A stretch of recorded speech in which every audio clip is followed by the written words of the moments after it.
Hey guys, welcome back to Frogboy X1 Gaming. I'm Andrew, and today we're going to do my Fanatec DD Pro settings for Assetto Corsa Competizione, and we're going to do those also for Gran Turismo 7. So is what we're going to start off with first is these here are my settings in the actual Fanatec the actual Fanatec settings.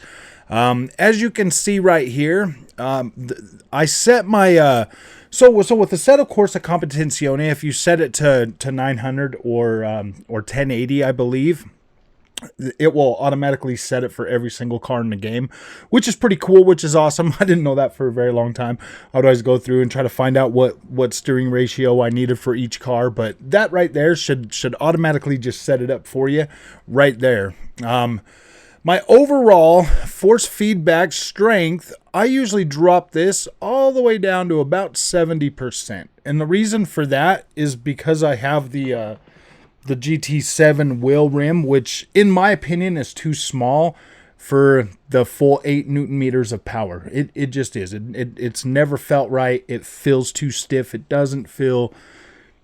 I don't feel like it communicates what the car is doing at 8 Newton meters. I think it's just too much. It's just too much for that particular rim.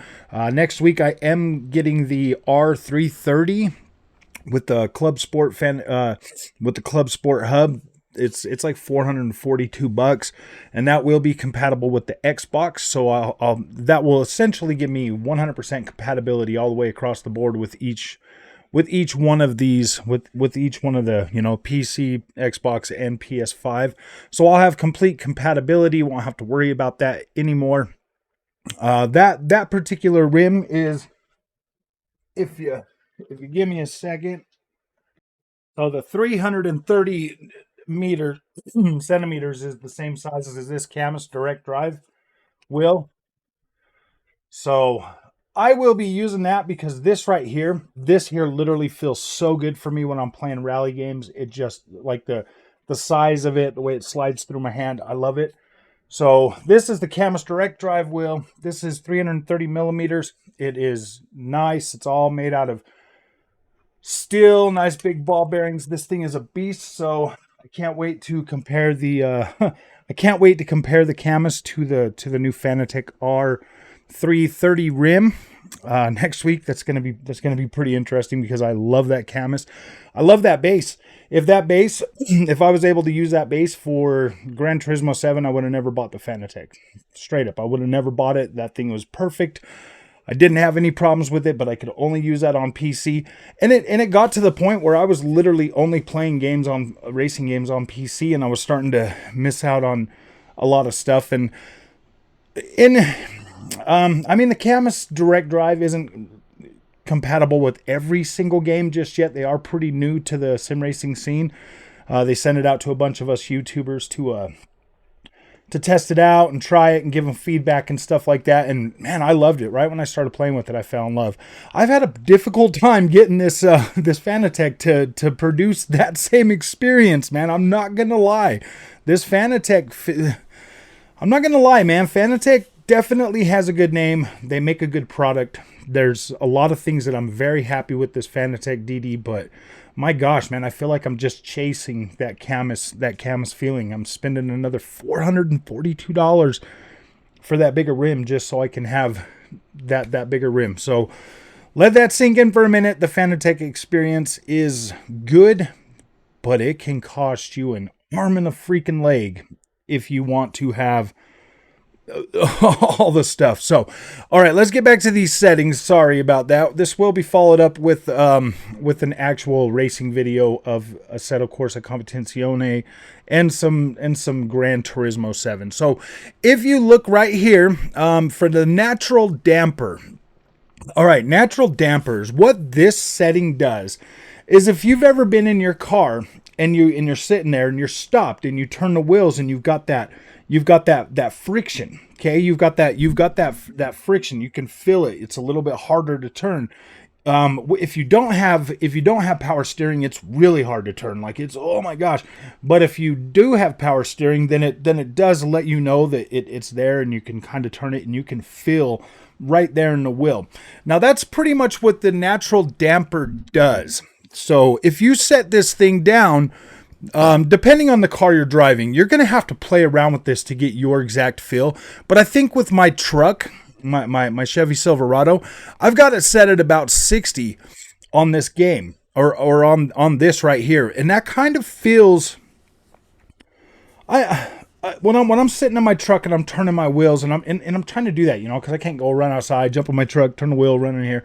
I'm just trying to get it as approximately as close to that feeling as possible, because this right here, this is the most important setting that I can think of out of all of this stuff.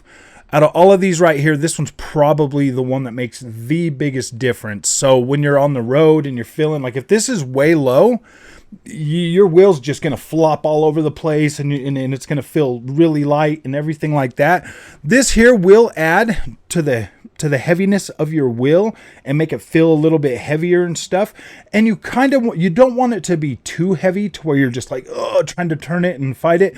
But 60 for me, like, I'm a big guy, dude. I got big arms. Like 60, I mean, like, seriously, man, this 8 Newton meter thing at full max power, I can pretty much hold steady no matter what. But the 60 actually feels pretty good for me. You could start with 50 and start working your way up, but anything lower than 50 when you're on a straightaway, it's going to flop with this little wheel rim. It's just going to flop. You're just going to bing, bing, bing, bing, bing. As you're driving down the straight in like a Nürburgring or whatever, it'll just be it'll be noisy. It'll just bounce from side to side. And that's ridiculous, man. That's so ridiculous. So I've got mine set at about 60. Now 60 is kind of perfect for not only for track racing, but for rally racing as well.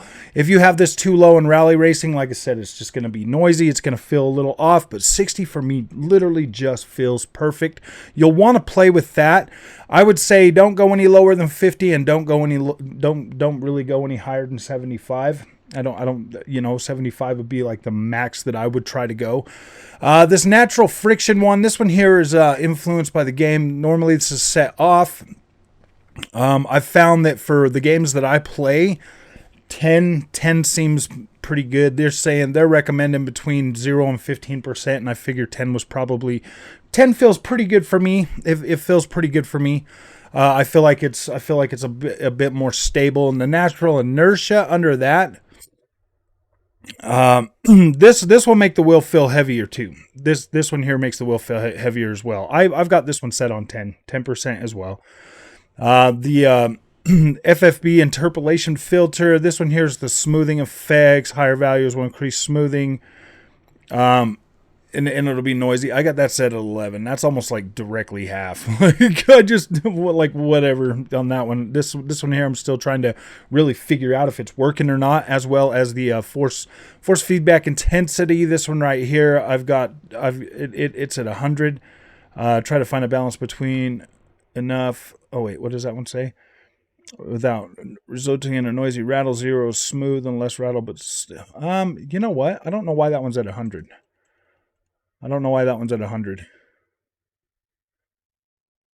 We'll try 50 on that. And then my peak force feedback scaling, I got that set to peak. Now I do have other different setups. That's setup 1. I think setup 2 is the one I was using pretty recently. Yeah, this setup 2 is my rally. And that one's pretty much the same. All the setup is pretty much the same except for natural friction and natural inertia. I got them completely off. And then there's the that filter set to 10. Yeah, so force feedback intensity. Yeah, so setup 2 is my rally one, and the difference between that is I set it at 380. It doesn't matter the game. 380 works perfectly. It works good for Dirt Rally 2.0. Works good for Forza Horizon 5. It works good for all of the WRC games. It's literally 380 is literally perfect for that. Unless you're wanting that. I like that tight control for rally games though. I like tight control for rally games. Some people like it a little bit loose. For me, I like that tightness. It feels I don't have to, especially with this little rim. I don't want to have to turn it too much because it's just too much to. it doesn't feel right in my hands, so it's a little bit tough. So right now that's a 380 for that one. And then of course you've got your auto setup, which is just everything is auto, everything's just set up. So one is where I'm keeping it right now for the next 2 games that we're going to be playing. So when I yeah, so we're going to start off with Assetto Corsa Competizione. All right, so now we are here with Assetto Corsa Competizione. We're going to go ahead and get into this. I'll show you the settings really fast on this as well. I'll do a couple laps here on Watkins Glen, and then we'll jump right on over to, whatchamacallit. So gain, I got gain set at, remember, 70% power on the wheelbase itself. And then in game, I set it to 50%. I've got the dynamic dampening at 100%. I got road effects at 50%, steering lock at 900 degrees, and then the center scale is just at 100. Most of that is pretty much just how it is usually set up. So, all right, we're going to go ahead and do a couple laps here, and I'll show you what I mean. So this is what I meant right here about when you're sitting still. You can feel, like when you turn the tires, you can actually feel that gradual movement. Before your engine starts, it's a little bit tighter, but then after you set it up, it's nice to go. So we're going to go ahead and we're going to get on here. Now, as you can see at 90, with 900, it automatically sets it up for you. So we're going to go ahead and get out here. Now this here feels like it's got just enough tension to be convincing enough, but it's not like ripping your arm off, and you can be nice and smooth with these settings, at least in terms for steering, which is pretty nice.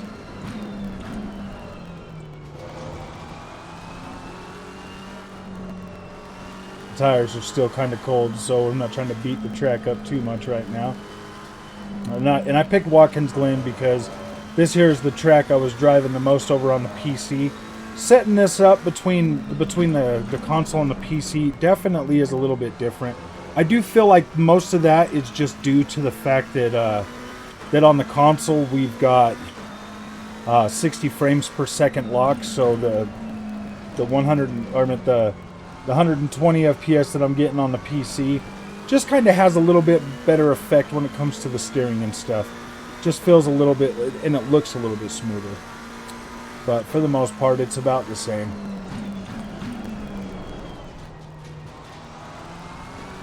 But once you get in here and you start putting down a few laps, like, I mean, I'm still feeling some of the...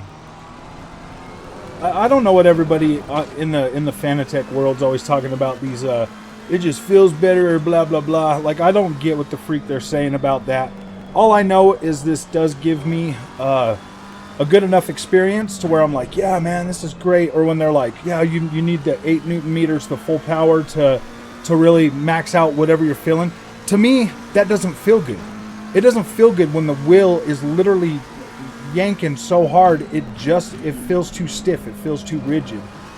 And I've been in a lot of cars, I've driven a lot of cars over my years, and I've never felt a steering wheel feel that freaking rigid to where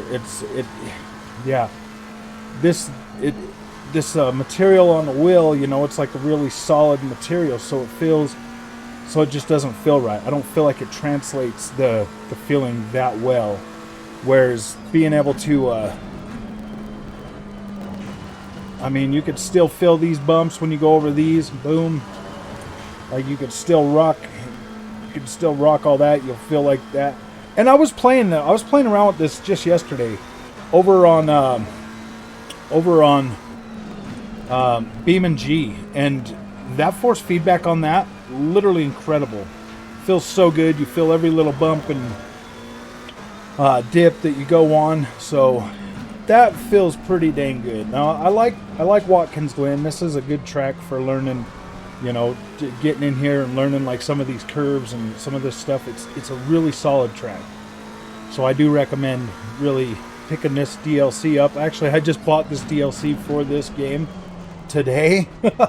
in preparation for this video, because I own these tracks on PC. I own them on the Xbox. I just did not ever buy them on the PlayStation version because I figured I would be over there because that's where my wheels were. But now, how times have changed. Now I need all my DLC on the PlayStation version too. So, no, I don't necessarily need it because I'm buying that wheel next week. So, don't 100% have to have it, but it is nice to have.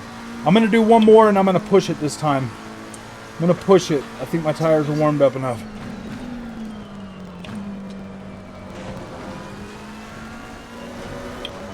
I'm going to see what we can get out on this. Get some of this best. So Assetto Corsa, hands down, has the best force feedback in any game out there. The next one is going to be Dirt Rally 2.0. Dirt Rally 2.0, solid force feedback for that game. Feels really good. Then you've got WRC Generations, which feels pretty dang good. I'm not even going to lie, man. Gran Turismo 7 is literally at the very bottom of the gosh dang freaking pile. Oh, I said I was going to push it, but I'm still talking. So, but yeah, like you can get pretty solid on this setup, even with this little wheel. So this little wheel doesn't necessarily bug me too much when I'm playing Assetto Corsa or Gran Turismo, just because of the fact that it's pretty much the size of a GT wheel, so it doesn't necessarily matter too much. You know, just having the rounded top and everything is kind of cool. So I'm gonna hold on to this rim. I have grown fond of it, at least for games like this. But for my rally games, I need that bigger rim. I have to have that bigger rim. That there is more important to me. So, all right, man. After this lap, we are going to jump on over to Gran Turismo. Actually, I didn't need to drop down. Usually you could probably hit that in fourth gear, but I don't really recommend it. It's safer just to hit third for that, because you got to have pretty approximate. So, all right, man, we are jumping on over to Gran Turismo 7. All right, man, we are back with Gran Turismo 7. We are on Watkins Glen. So we're going to go ahead and we're going to jump into this, but first I want to kind of show you my my settings for this. So the settings, we'll go down to controller. I believe it's controller. So then we'll come all the way down here to force feedback. Force feedback, I usually have that about 5, and then the feedback sensitivity at about 5. I think that's what I had it on yesterday. I don't know how that got put back up to 10, but that's where it is. So, all right, let's get into this. Oh, man, we're in this car.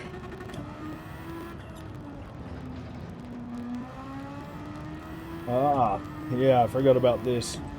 Probably should have changed the car to be a little bit more like the other one. But this one right here is probably good with whatchamacallit, the 380 or 480 or something steering ratio. See, this one just doesn't feel, the force feedback on this game just doesn't feel that great. It feels so sloppy after coming from the other one, man. Yeah, dude, that just feels like all hard and rigid. Yeah. But then again, like this car's whatchamacallit is a little different. I don't really like the like this my favorite way to play Gran Turismo is 100% in with the VR, man. This right here feels so foreign to me right now. It feels so weird. But that's neither here nor there. We're making a video for science. Oh no.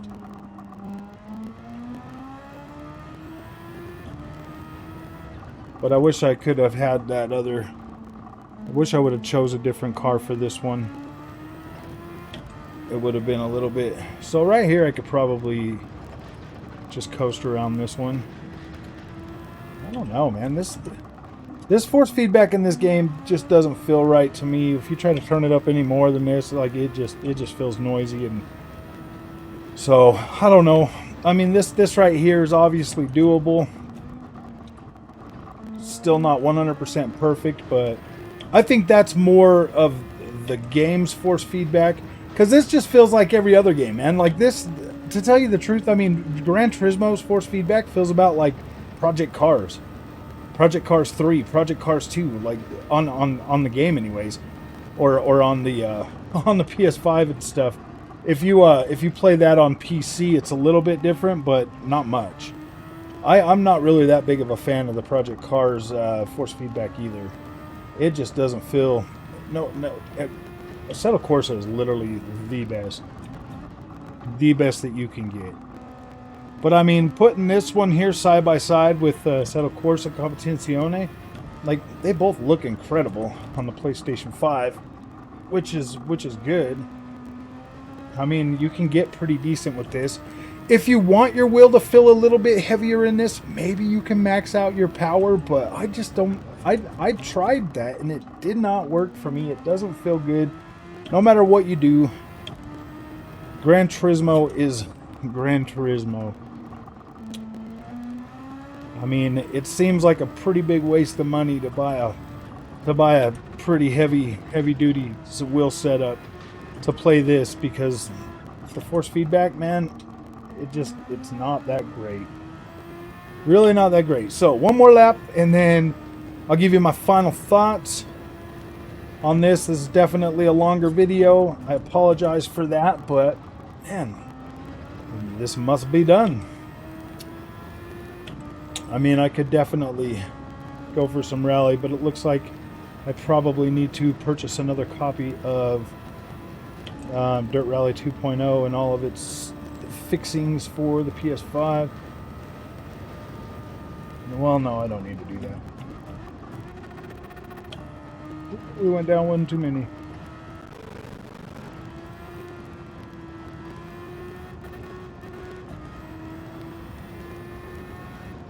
Forgot you can ride these cars a little bit harder into these turns. They got way better freaking traction.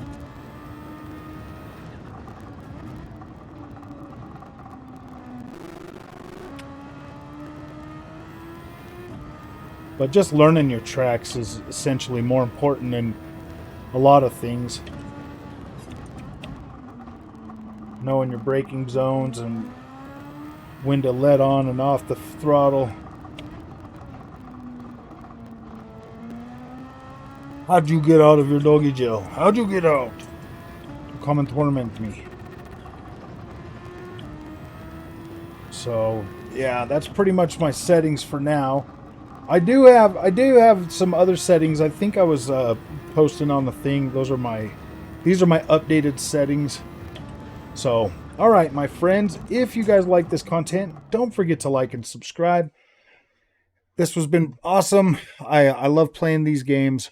This wheel setup is actually pretty dang good. I feel like it's a good bang for your buck. It's probably the best option that you can get for consoles, due to the fact that all you got to do is buy another rim, an Xbox rim, and it works for all of them. And you can get one of those as cheap as $200.